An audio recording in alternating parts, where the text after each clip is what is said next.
और सबसे पहले बात करेंगे प्रधानमंत्री मोदी के मैराथन दौरों की। इसका आगाज कल ही हो चुका है। कल तेलंगाना से उन्होंने अपने दौरों का आगाज किया। आज भी वो तेलंगाना में होंगे। कल बड़ी खबर आपको दे दें, कल उन्होंने सौगात दी तेलंगाना को और आज भी 6800 करोड़ रुपयों की सौगात तेलंगाना को प्रधानमंत्री देने वाले हैं। इसके बाद वो ओडिशा जाएंगे और वहां भी 19,000 करोड़ से ज्यादा की परियोजनाओं की सौगात देंगे। ये बड़ी खबर।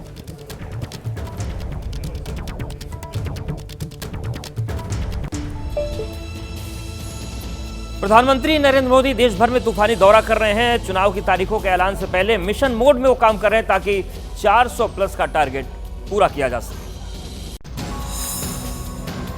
24 घंटे में पीएम मोदी आज दूसरी बार तेलंगाना पहुंचेंगे।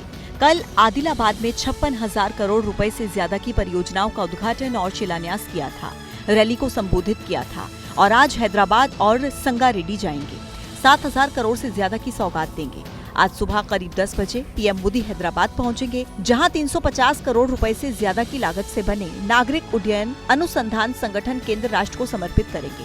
सुबह 11 बजे तेलंगाना के संगारेड्डी पहुंचेंगे, जहां 6800 करोड़ रुपए की कई विकास परियोजनाओं का उद्घाटन और शिलान्यास करेंगे।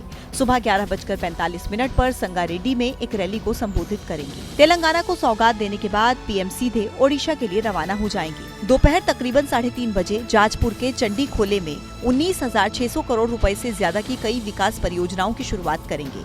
शाम 4:15 पर चंडी खोले में एक रैली को संबोधित करेंगे। प्रधानमंत्री नरेंद्र मोदी कल भी ताबड़तोड़ दौरों पर रहेंगे। कल पश्चिम बंगाल और बिहार जाएंगे। प्रधानमंत्री कल बिहार में होंगे, वही बिहार जहां पर वो कुछ दिन पहले थे और वही बिहार जहां से लालू प्रसाद यादव ने उनके परिवार को लेकर बयान दिया और फिर प्रधानमंत्री ने उसका जवाब तेलंगाना से लेकर तमिलनाडु तक दिया है। नरेंद्र मोदी आजकल परिवारवाद पर हमला कर रहा है। अरे भाई तुम बताओ ना कि तुमको क्यों परिवार में कोई संतान नहीं तुमको हुआ, बताओ।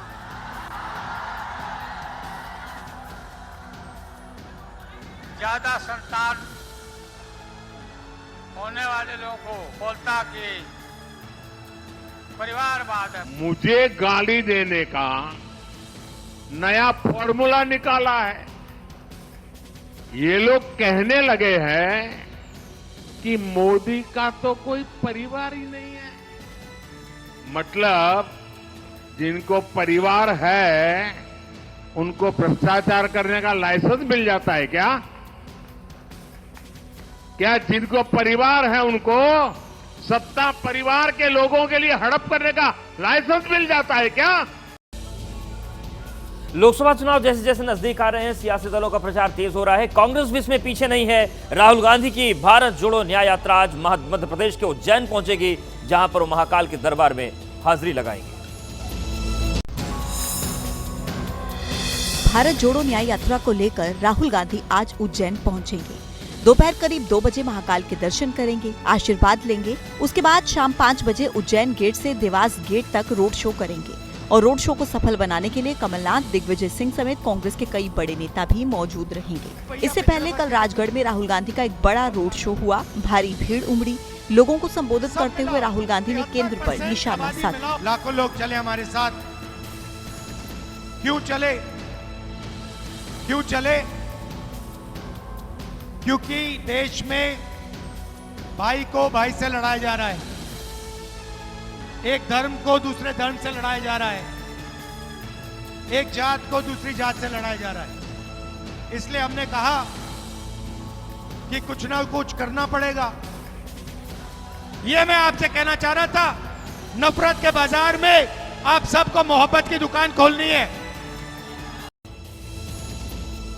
तो एक और राहुल गांधी केंद्र सरकार के खिलाफ मोर्चा खोले हुए हैं और दूसरी ओर कांग्रेस के उन नेताओं का खेमा बड़ा होता जा रहा है जो कांग्रेस को छोड़कर बीजेपी में जा चुके हैं या जा रहे हैं। ताजा पिछले 24 घंटों में 2 बड़े झटके लगे हैं और उससे भी बड़ी बात जो वजह उन्होंने बताई वो और ज्यादा चौंकाने वाली है।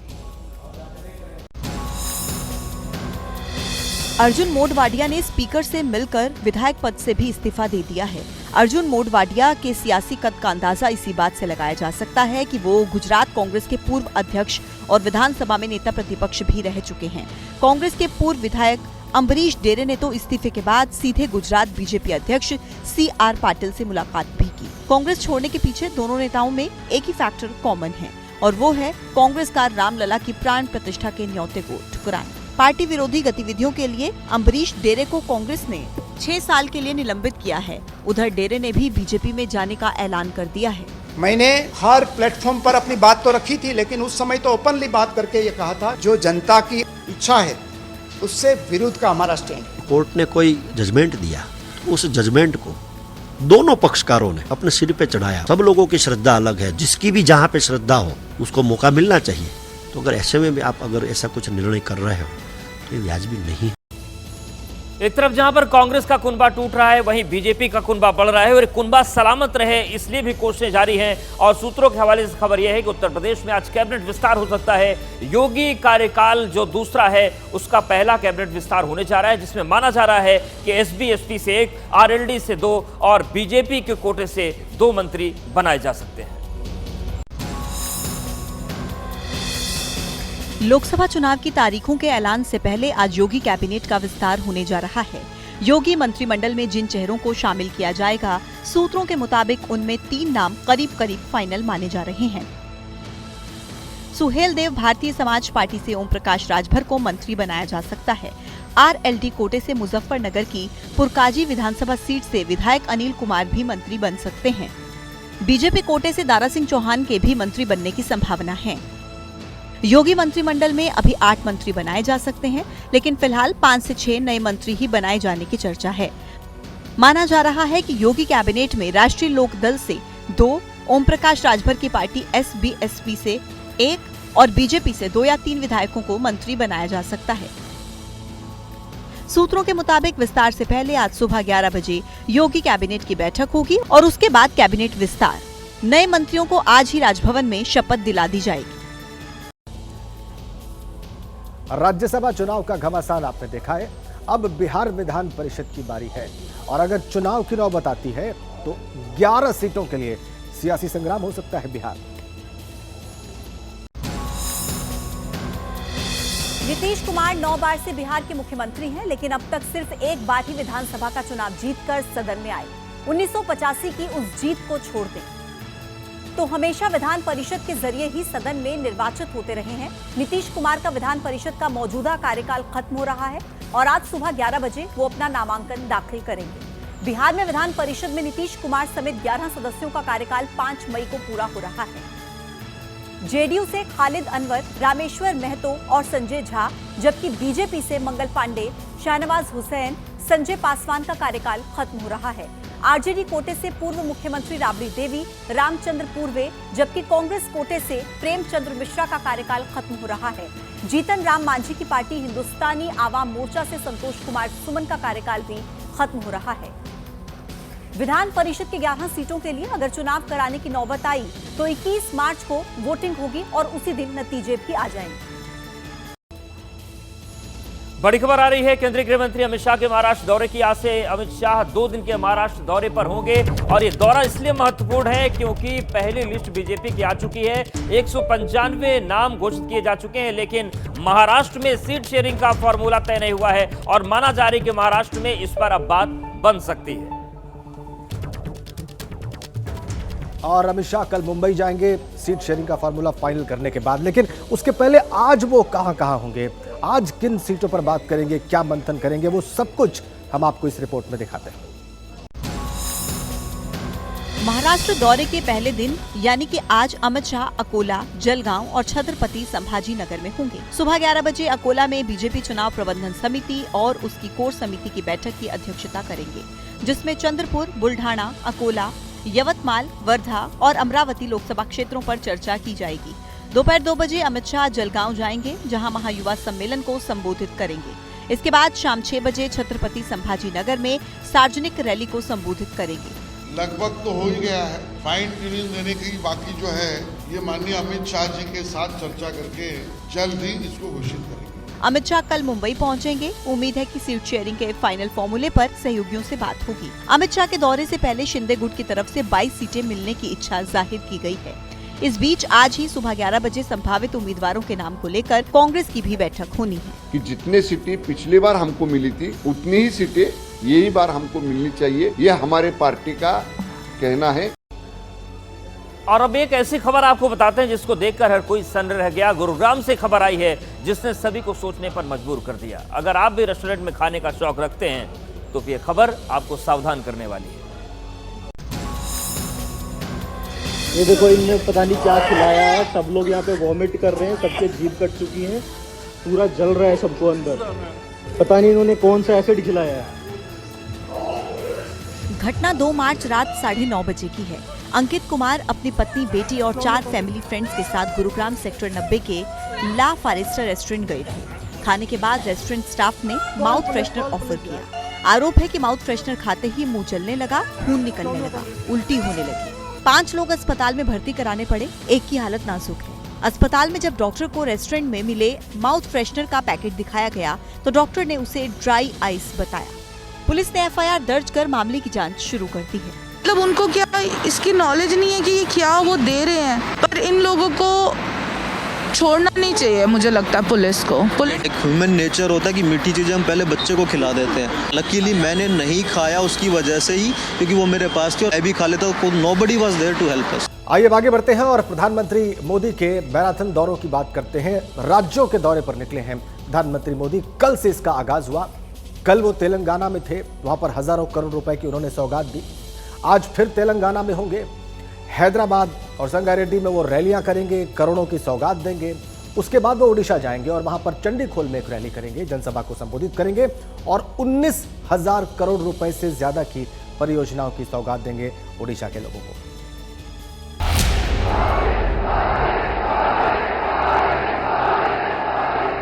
अब की बार 400 पार, अब की बार 4 వందలు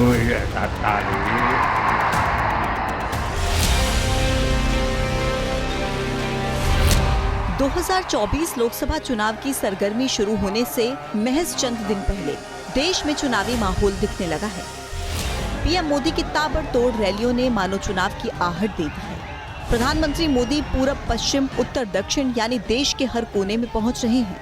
10 दिन में 12 राज्यों के दौरे के पहले दिन पीएम मोदी तेलंगाना और तमिलनाडु पहुंचे। विपक्ष के गढ़ में पीएम जमकर बरसे, लेकिन परिवार वाले मुद्दे पर विपक्ष को करारा जवाब देते हुए पीएम मोदी ने नया नारा दिया जो इस पूरे चुनाव में गूंजने वाला है, मैं हूं मोदी का परिवार।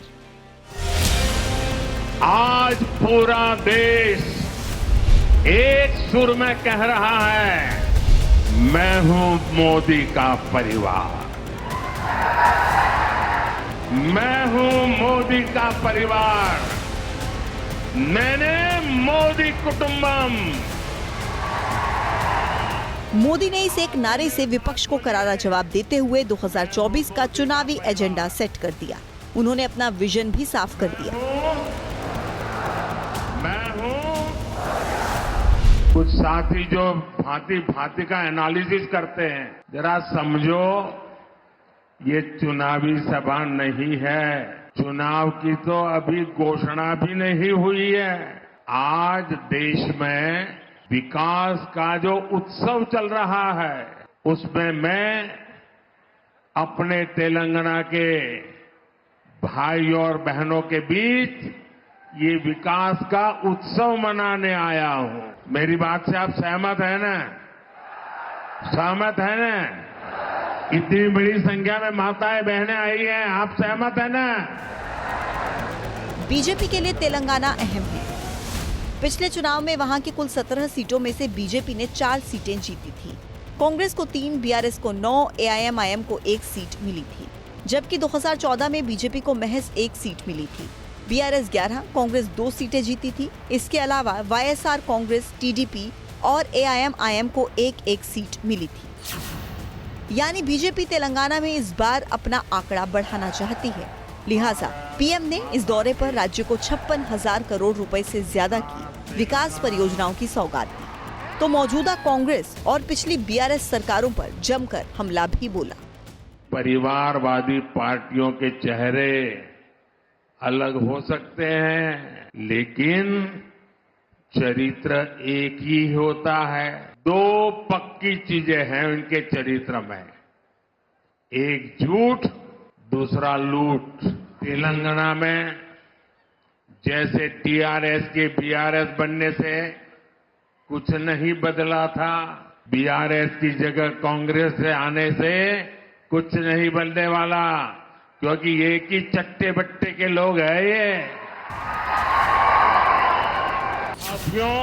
तेलंगाना के बाद पीएम तमिलनाडु पहुंचे। तमिलनाडु वो राज्य है जहां बीजेपी अपनी पैठ बनाने की कोशिश कर रही है। अब जरा पिछले 2 चुनावों के नतीजों पर गौर करें तो राज्य की कुल 39 सीटों में 2019 में बीजेपी का खाता भी नहीं खुला। और तो और गठबंधन सहयोगी AIADMK और VCK को एक सीट से संतोष करना पड़ा। वहीं डीएमके गठबंधन ने 37 सीटों पर जीत दर्ज की थी। 2014 में इसके उलट एनडीए को सभी 39 सीटें मिली थी, जिसमें AIADMK को 37, बीजेपी और PMK को एक सीट मिली थी। लिहाजा 400 प्लस का टारगेट पूरा करने के लिए बीजेपी ने कमर कस ली है। मैं डीएमके को बताना चाहता हूं, मोदी तमिलनाडु के विकास का पैसा आपको लूटने नहीं देगा। जो पैसा आपने लूटा है वो वसूल कर तमिलनाडु के लोगों पर खर्च किया जाएगा। मोदी की गारंटी है, इधर मोदी न गारंटी। तमिलनाडु के कलपक्कम से पीएम ने राज्य को 10,000 करोड़ रुपए की सौगात दी, जिसमें ऊर्जा परियोजनाएं शामिल हैं। वहीं से पीएम ने तेलंगाना को 1600 मेगावाट के थर्मल पावर प्लांट, झारखंड में 1300 मेगावाट के थर्मल पावर प्लांट, यूपी में 1600 मेगावाट के थर्मल पावर प्लांट का शिलान्यास किया। पीएम ने मिशन साउथ के दौरान पिछले दिनों हुए राज्यों के दौरों का भी लेखा जोखा पेश किया। 15 दिनों की सौगातों के जरिए गुजरात, पंजाब, उत्तर प्रदेश, पश्चिम बंगाल, आंध्र प्रदेश, जम्मू कश्मीर, बिहार, झारखंड और छत्तीसगढ़ को साधने की कोशिश की है। इन 9 राज्यों में AIIMS, IIM, IIT-DM, Indian institute of skills, fertilizer plant, power rail सड़क प्रोजेक्ट और केवल ब्रिज शामिल है। इन 9 राज्यों में लोकसभा की 256 सीटें हैं। इन प्रोजेक्ट में 2000 से ज्यादा रेलवे परियोजना, ऑयल गैस सेक्टर के प्रोजेक्ट्स और ग्लोबल टेक्सटाइल इवेंट शामिल है। 15 दिन का हिसाब देता हूं, दे दूं आपको? मेरा 15 दिन का हिसाब दे दूं?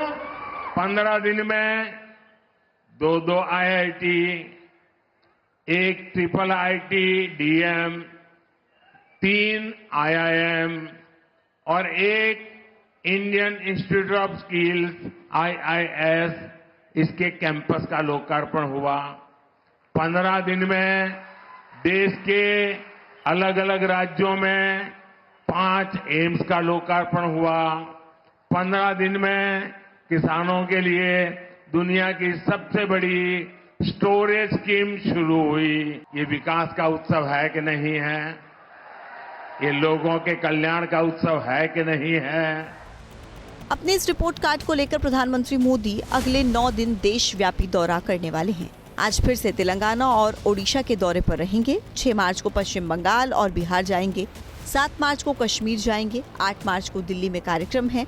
9 मार्च को अरुणाचल प्रदेश और असम, 10 मार्च को उत्तर प्रदेश, 11 मार्च को दिल्ली और हरियाणा, 12 मार्च को गुजरात और राजस्थान जाएंगे। तो 13 मार्च को गुजरात और असम के लोगों को वीडियो कॉन्फ्रेंसिंग के जरिए संबोधित करेंगे। तेलंगाना, ओडिशा और पश्चिम बंगाल सरीखे राज्यों में बीजेपी इस बार अपनी सीट बढ़ाने की कोशिश में है। प्रधानमंत्री आज सुबह 10 बजे हैदराबाद में 350 करोड़ की लागत से बने CARO बिल्डिंग का उद्घाटन करेंगे। फिर सुबह 11:30 बजे संगारेड्डी जिले में 6800 करोड़ रुपए की परियोजनाओं का उद्घाटन और शिलान्यास करेंगे। दोपहर 3:30 बजे ओडिशा के जाजपुर पहुंचेंगे, जहां चंडीखोले में रैली करेंगे। 19,600 करोड़ रुपए की परियोजनाओं की सौगात देंगे। इनमें तेल, गैस, रेल, सड़क से जुड़ी परियोजनाएं शामिल हैं। इसके बाद पीएम पश्चिम बंगाल और बिहार के दौरे पर जाएंगे। पीएम मोदी ने प्रचंड जीत की हैट्रिक लगाने के लिए पूरा जोर लगा दिया है, क्योंकि इस बार लक्ष्य 400 पार का है। प्रधानमंत्री नरेंद्र मोदी ने 2024 के चुनाव का एजेंडा सेट कर दिया है। 2019 में जब मैं चौकीदार नारे की धूम रही तो इस चुनाव में मैं हूं मोदी परिवार का नारा गूंजने लगा। दरअसल पटना की रैली में लालू यादव ने पीएम मोदी का नाम लेकर उनके परिवार पर निशाना साधा तो मोदी ने उस बयान को अपना सियासी हथियार बना लिया और अब बीजेपी का हर नेता सोशल मीडिया के बायो में खुद को मोदी का परिवार बता रहा है।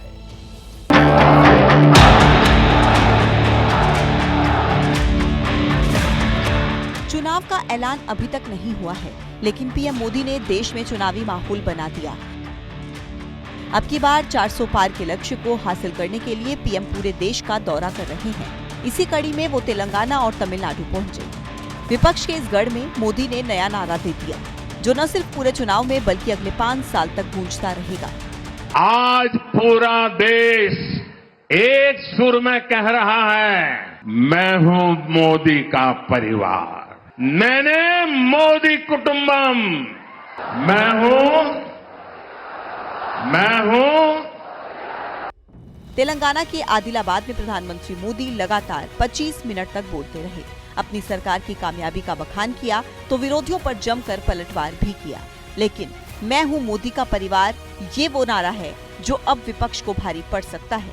दरअसल इसके पीछे है लालू प्रसाद यादव का वो बयान जो उन्होंने पीएम के निजी जिंदगी से जोड़कर दिया। ये नरेंद्र मोदी आजकल परिवारवाद पर हमला कर रहे हैं। अरे भाई तुम बताओ ना कि तुमको क्यों परिवार में कोई संतान नहीं तुमको हुआ, बताओ। ज्यादा संतान होने वाले लोगों को बोलता कि परिवारवाद है, परिवार के लिए लोग लड़ रहे हैं। तुम्हारे पास परिवार नहीं है। पटना में 3 मार्च को हुई जन विश्वास रैली में लालू के बयान के अगले ही दिन यानी 4 मार्च को पीएम मोदी ने लालू यादव पर प्रचंड पलटवार किया। पीएम विपक्ष के 2 गढ़ तेलंगाना और तमिलनाडु में थे और दोनों जगहों पर उन्होंने लालू के बयान को आत्मसम्मान से जोड़कर सियासी हवा का रुख मोड़ दिया। आज पूरा देश एक सुर में कह रहा है, मैं हूं मोदी का परिवार, मैंने मोदी कुटुंबम, मैं हूं। ये डीएमके और कांग्रेस जैसी पार्टियां कहती हैं, उनका मोटो है फैमिली फर्स्ट। मोदी कहता है नेशन फर्स्ट। अब इंडी गठबंधन के लोगों ने मुझे गाली देने का नया फॉर्मूला निकाला है। ये लोग कहने लगे हैं कि मोदी का तो कोई परिवार ही नहीं है। दक्षिण से प्रधानमंत्री ने 3 लाइन का मैसेज दिया। देखते ही देखते बीजेपी के तमाम दिग्गजों ने सोशल मीडिया प्रोफाइल पर बायो बदल दिया। शुरुआत पार्टी के अध्यक्ष जेपी नड्डा ने अपने नाम के साथ मोदी का परिवार लिखकर की।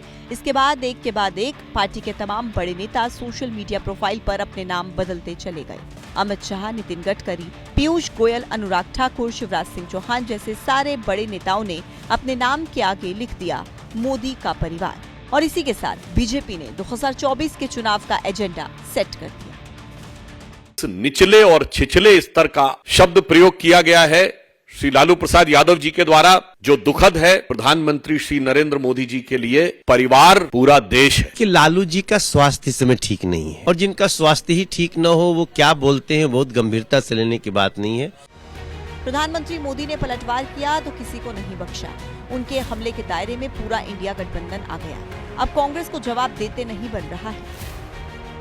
ये मुद्दों से भटकाने की साजिश है। उनको कोई चिंता नहीं है कि हर घंटे एक किसान आत्महत्या करता है इस देश में, हर घंटे 2 नौजवान आत्महत्या करते हैं इस देश में। उनके परिवार के बारे में कोई चिंता है ही नहीं।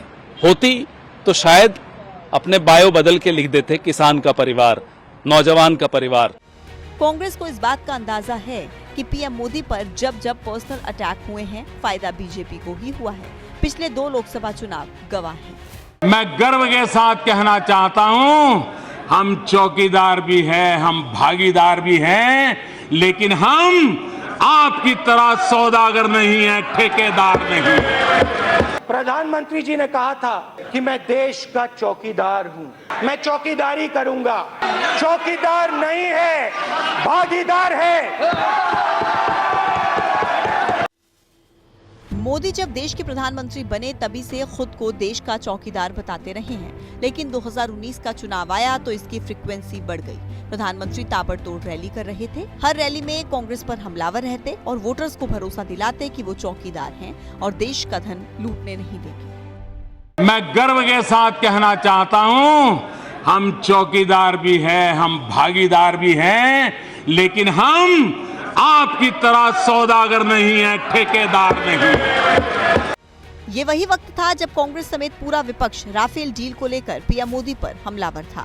मोदी ने खुद को चौकीदार कहा तो राहुल को नया नारा सूझ गया। ये जो चौकीदार है ना, चौकीदार चौकीदार चौकीदार। राहुल गांधी ने नारा लगा दिया, लेकिन उसे मौके की तरह इस्तेमाल किया बीजेपी ने। प्रधानमंत्री नरेंद्र मोदी ने 16 मार्च 2019 को मैं भी चौकीदार कैंपेन लॉन्च किया। सोशल मीडिया प्रोफाइल में अपने नाम के साथ चौकीदार जोड़ दिया। इस मुहिम ने ऐसा जोर पकड़ा कि बीजेपी का हर नेता और कार्यकर्ता की प्रोफाइल पर मैं भी चौकीदार दिखाई देने लगा। इसी दौर में चुनाव शुरू हो गए। जब नतीजे आए तो साफ हो गया कि कांग्रेस का नारा बैकफायर कर चुका था। 2024 में बीजेपी ने 282 सीटें जीती थी। उसे 31.3% वोट मिले थे। 2019 के चुनाव में बीजेपी की सीट बढ़कर 303 हो गई। वोट शेयर बढ़कर 37.7% हो गया। मतलब पिछले चुनाव के मुकाबले उसे 21 सीट और 6.4% वोट शेयर का फायदा हो गया।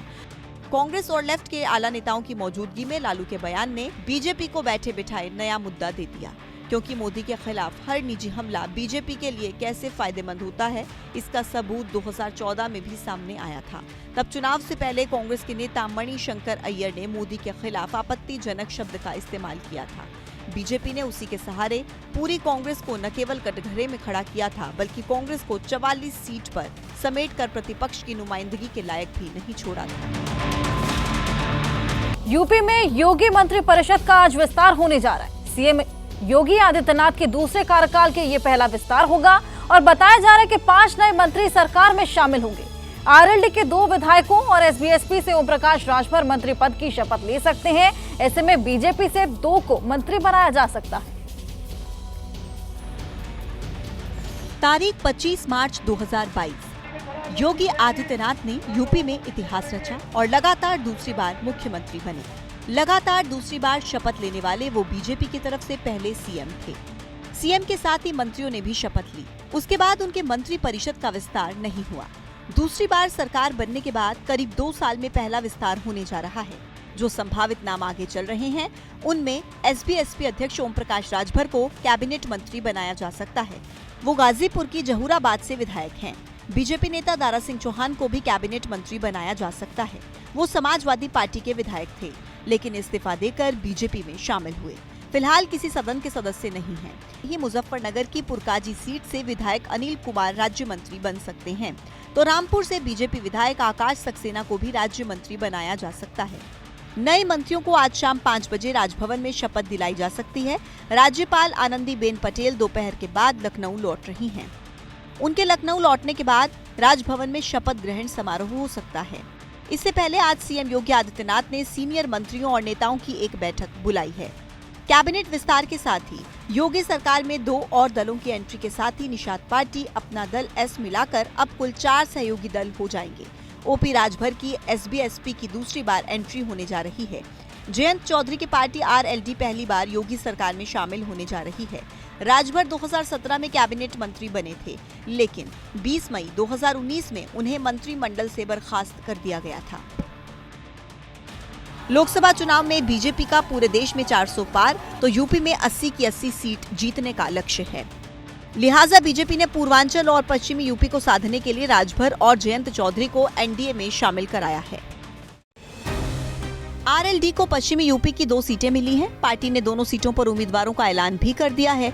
बिजनौर से चंदन चौहान तो बागपत से राजकुमार सांगवान को उम्मीदवार बनाया गया है।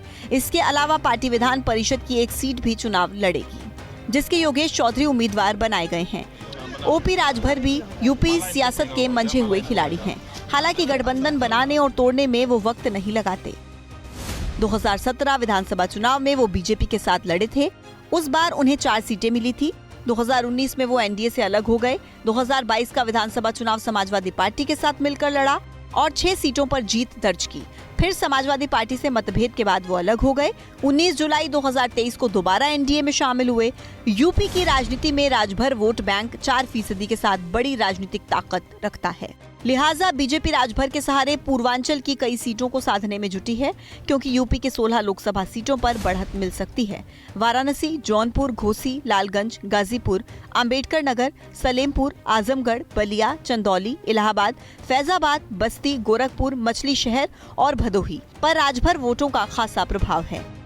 राजभर अपनी बिरादरी का कितना वोट बीजेपी को ट्रांसफर करा पाएंगे, लेकिन फिलहाल वो सियासत का केंद्र बने हुए हैं। हालांकि राजभर कई सीट डिमांड कर रहे हैं, लेकिन बीजेपी उन्हें घोसी या गाजीपुर सीट का ऑफर दे रही है। राज्य में विधान परिषद की 13 सीटों पर भी चुनाव होने जा रहा है। बीजेपी सहयोगियों को वहां भी सीट देकर लोकसभा चुनाव के लिए अपनी रणनीति पुख्ता कर सकती है।